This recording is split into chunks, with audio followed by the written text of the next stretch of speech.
बिस्मिल्लाहिर्रहमानिर्रहीम क़द अफ़लहा मन तज़क्का व ज़करा अस्म रब्बिही फ़सल्ला।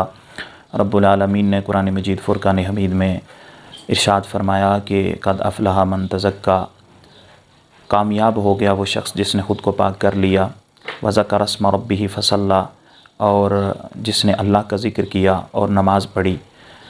ख़ज़ाइनुल इरफ़ान में सैयद नईमुद्दीन मुरादाबादी ने लफ्ज़ तज़क्का से मुराद सदक़ा फ़ितर लिया है और ज़िक्रुल्लाह से मुराद ईदैन की तकबीरात ली हैं और नमाज से मुराद नमाज ईद ली है। सदक़ा फ़ितर क्या है? सदक़ा फ़ितर जिसे हम फ़ितराना कहते हैं, ये वाजिब है। तिरमिज़ी शरीफ में हदीस पाक मौजूद है, रसूलुल्लाह सल्लल्लाहु ताला अलैहि वसल्लम ने एक मुनादी को मक्का की गलियों में भेजा, फरमाया जाकर लोगों को बता दो कि इन्ना सदक़तल फ़ित्री वाजिबतुन अला कुल्लि मुस्लिमिन, कि सदक़ा फ़ितर तमाम मुसलमानों पर वाजिब कर दिया गया है। इसके वजूब की हिकमत को भी रसूलुल्लाह सल्लल्लाहु ताला अलैहि वसल्लम ने बयान फरमाया है। अबू दाऊद शरीफ के अंदर हदीस मौजूद है, हज़रत अब्दुल्लाह इब्न अब्बास रावी हैं, रसूलुल्लाह सल्लल्लाहु ताला अलैहि वसल्लम ने इरशाद फरमाया कि सदक़ा फ़ितर तुम पर इसलिए वाजिब किया गया है ताकि रोज़ा की हालत में होने वाली बेहुदा और लग़्व बातों से तहारत हो जाए और गुरबा और मसाकीन ईद के पुरमसरत लम्हात से लुत्फ़ अंदोज़ हो सकें। सदक़ा फ़ितर किन पर वाजिब होता है? सदक़ा फ़ितर हर मुसलमान मर्द औरत छोटा बड़ा, चाहे वो बालिग़ है या नाबालिग़ है, उसने रोज़ा रखा है या नहीं रखा, सदक़ा फ़ितर अगर वो मालिक निसाब है तो उस पर वाजिब है। अब इसके लिए निसाब क्या है? ज़रूरियात असलिया में जो चीज़ें आती हैं उसके अलावा अगर बंदे की मलकियत में जो साजो सामान है उसकी कीमत को निकाला जाए और वो कीमत सोने और चांदी के निसाब को पहुंच जाए तो ये बंदा मालिक निसाब है, इस पर सदक़ा फ़ितर वाजिब है। सदक़ा फ़ितर कब वाजिब होता है? जिस शख्स ने ईद उल फ़ितर की सुबह को पा लिया, उस पर सदक़ा फ़ितर वाजिब हो गया। सदक़ा फ़ितर के अदा करने का मसनून वक्त जो है वो ईद उल फ़ितर की सुबह सादिक से लेकर ईद उल फ़ितर की नमाज से पहले पहले तक है। ये मसनून वक्त है जो कामिल सवाब के साथ सदक़ा फ़ितर अदा किया जाता है, वो इस वक्त में अदा किया जाता है। अगर किसी शख्स ने ईद की नमाज से पहले अदा नहीं किया और बाद में कर रहा है तो सदक़ा फ़ितर अदा हो जाएगा, लेकिन जो मसनून है वो वक्त वही है जो सुबह सादिक से लेकर ईद उल फ़ितर की नमाज से पहले पहले का है। फिर इसी तरह उलमाए कराम जो है वो तरग़ीब दिलाते हैं कि सदक़ा फ़ितर जो है वो आखिरी अशरे में अदा कर दिया जाए ताकि ग़ुरबा और मसाकीन जो हैं वो ईद की खुशियों में शामिल हो सकें। तो उन्होंने चूँकि अपनी पोशाकों का और अपने खुर्द-ओ-नोश का बंदोबस्त करना होता है ईद के लिए, लिहाजा सदक़ा फ़ितर जो है वो अगर कोई पहले अदा कर देता है तो भी अदा हो जाता है और मसनून वक़्त मैंने आपके सामने ज़िक्र कर दिया है।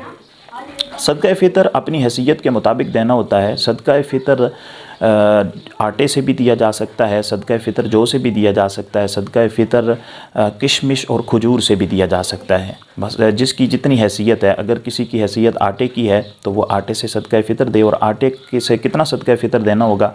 निसफ़ सा, जो कि 2 किलो से 80 ग्राम कम होता है, लेकिन एहतियातन आप 2 किलो आटा या उसकी कीमत जो है वो आप अदा कर दें। इसी तरह जो खजूर और मुनक्का यानी किशमिश से अगर कोई अदा कर रहा है तो ये 1 सा होगा। 1 सा 4 किलो से 160 ग्राम कम होता है, लेकिन 4 किलो एहतियातन आप जो है वो उसकी कीमत या मुनक्का खजूर या जिससे भी आप जो से दे रहे हैं तो 4 किलो ये चीज़ें या इनकी कीमत अदा कर दी जाए। सदक़ा फ़ितर जो है इसमें कोताही नहीं करनी चाहिए। रसूलुल्लाह सल्लल्लाहु ताला अलैहि वसल्लम ने फरमाया कि रोज़ा ज़मीन व आसमान के दरमियान मुअल्लिक़ रहता है जब तक कि सदक़ा फ़ितर अदा नहीं कर दिया जाता। तो यानी कि रोज़ा उस वक़्त तक दर्जा कबूलियत पर नहीं जाता जब तक कि सदक़ा फ़ितर अदा नहीं कर दिया जाता। और सदक़ा फ़ितर के मुसारिफ़ कौन हैं? सदक़ा फ़ितर के मुसारिफ़ वही हैं जो मुसारिफ़ ज़कात हैं। और मुसारिफ़ ज़कात 8 लोग हैं जिनको कुरान में अल्लाह रब्बुल आलमीन ने बयान फरमा दिया है, इन्नमस सदक़ातु लिल फ़ुक़राइ वल मसाकीन वल आमिलीन अलैहा वल मुअल्लफ़ाति क़ुलूबुहुम व फ़िर रिकाबी वल गारिमीन व फ़ी सबीलिल्लाहि व इब्निस सबील। पहला फ़कीर है, फिर मस्कीन है, फिर आमिलीन हैं। आमिलीन वो लोग हैं जो हुकूमत की तरफ से ज़कात लेने पर मामूर किए जाते हैं। और چوتھے نمبر پر والمؤلفۃ قلوبہم، یہ رسول اللہ صلی اللہ علیہ وسلم کے زمانے میں وہ کافر تھے جن کے اسلام کی طرف مائل ہونے کی کبھی امید ہوتی تھی، رسول اللہ صلی اللہ علیہ وسلم ان کو زکوٰۃ دیتے تاکہ تالیف قلب ہو جائے اور وہ اسلام کی طرف مائل ہوں اور اسلام میں داخل ہو جائیں۔ وہ ہوتا بھی ایسے ہی تھا کہ جب ان کو زکوٰۃ دی جاتی تھی اور وہ خوش ہوتے تھے اور اسلام میں داخل ہو جاتے تھے، چونکہ اس وقت حکمت کے ساتھ لوگ مسلمان کیے جاتے تھے، کافروں سے مسلمان کیے جاتے تھے۔ تو اب تو اللہ نے اسلام کو بڑی شان و شوکت عطا کی ہے، بڑی بلندی عطا کی ہے، اب کوئی ایسا مصرف باقی نہیں رہا، اور اب کسی کو جو ہے وہ کافر کو زکوٰۃ نہیں دی جائے گی۔ اگر آج کوئی کسی کافر کو زکوٰۃ دیتا ہے تو اس کی طرف سے زکوٰۃ نہیں ہوتی۔ اسی طرح صدقہ فطر بھی کسی کافر کو نہیں دیا جائے گا۔ پھر پانچویں نمبر پر جو ہے وہ پھر رکاب آ جاتا ہے، یہ غلام بھی اس دور میں کوئی ایسا مصرف رہا نہیں ہے، لیکن اللہ نے بیان فرمایا ہے کہ غلام کو صدقہ فطر دیا جا سکتا ہے، جس طرح کہ اس کو زکوٰۃ دی جا سکتی ہے۔